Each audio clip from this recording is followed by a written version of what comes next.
Well, welcome back. The 253 is finished. So I picked it up this morning from Pandozzi Machine Shop, and they did an awesome job as always. So hot tanked and magnafluxed, and fortunately it's passed. So I can proceed now to overhaul this engine, and it's all cleaned up like brand new. So. Very nice.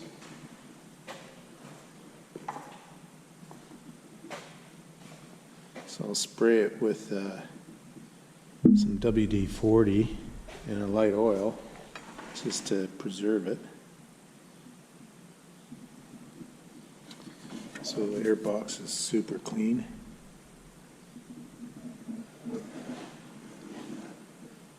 And it's all nice.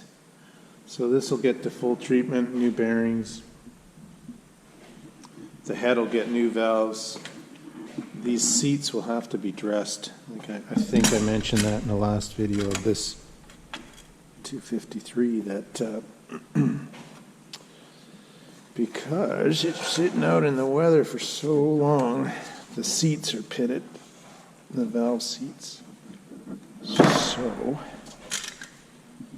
I don't know if the camera's going to pick it up or not, but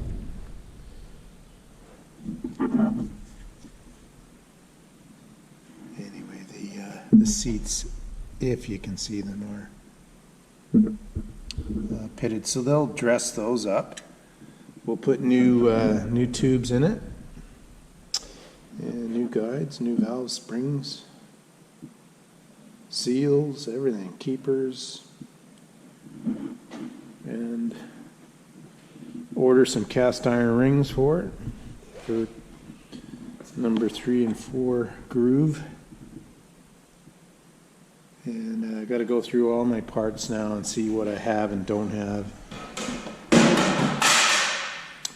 as I've cobbled this stuff together over the last 2 years, and I need to now go and see what I really have, make a list.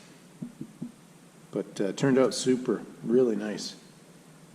What else have I done? I'm just cleaning up the shop. So while this thing was in the machine shop, I've just been cleaning and getting some space back so I can move around. And so we're just in the process of cleaning up all these parts. So they're all Detroit parts I've hoarded over the last few years. So we got crankshafts, oil coolers, water pumps, starters, lots of connecting rods, blower overhaul kits, more crankshafts, camshafts.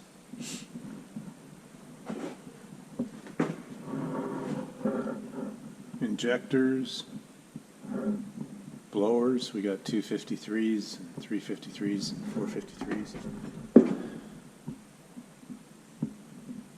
Some front oil pumps and governors. So we got lots of work to do to clean all this mess up.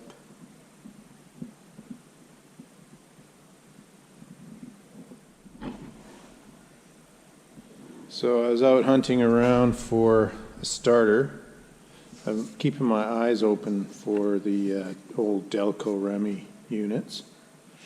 And I found this one locally, just an hour away from here, as well as this alternator. Lease Neville unit. Apparently both units are rebuilt, but we'll have a look at this, take it apart and see if that's true or not. And that'll go on my 6V71.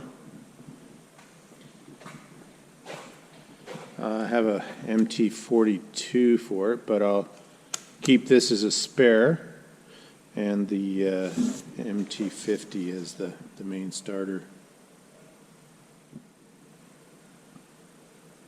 So we're slowly getting parts together for this engine. So we got a starter, an alternator.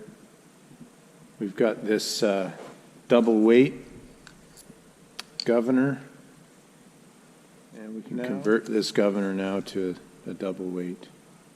See it says single weight VS.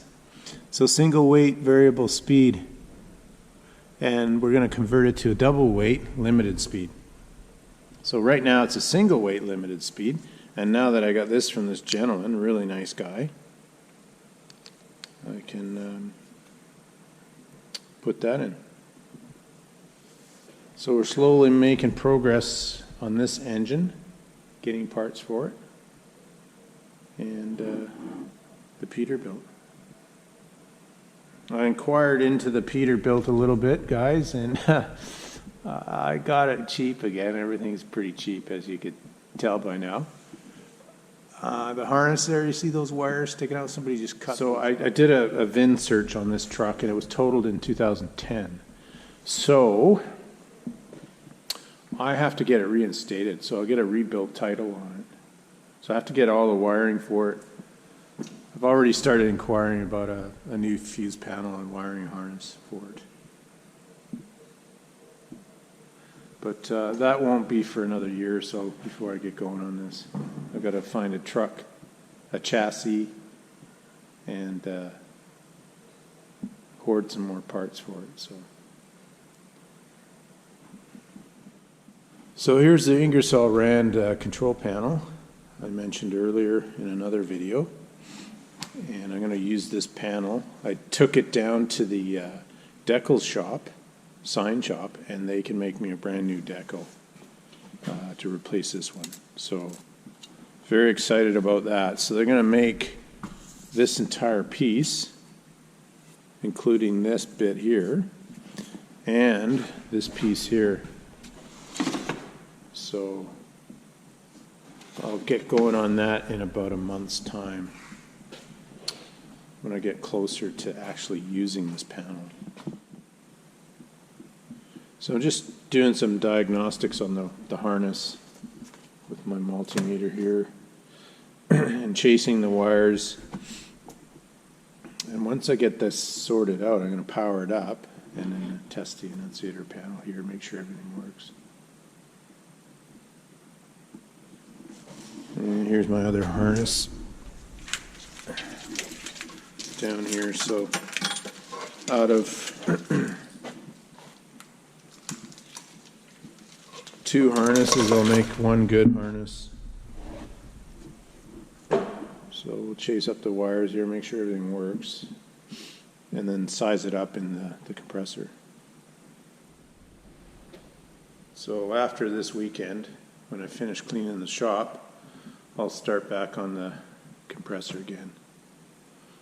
I just continue stripping it down. I'll strip all the panels off, basically back to the frame rails, and then start measuring this up and then setting the engine mounts in and everything.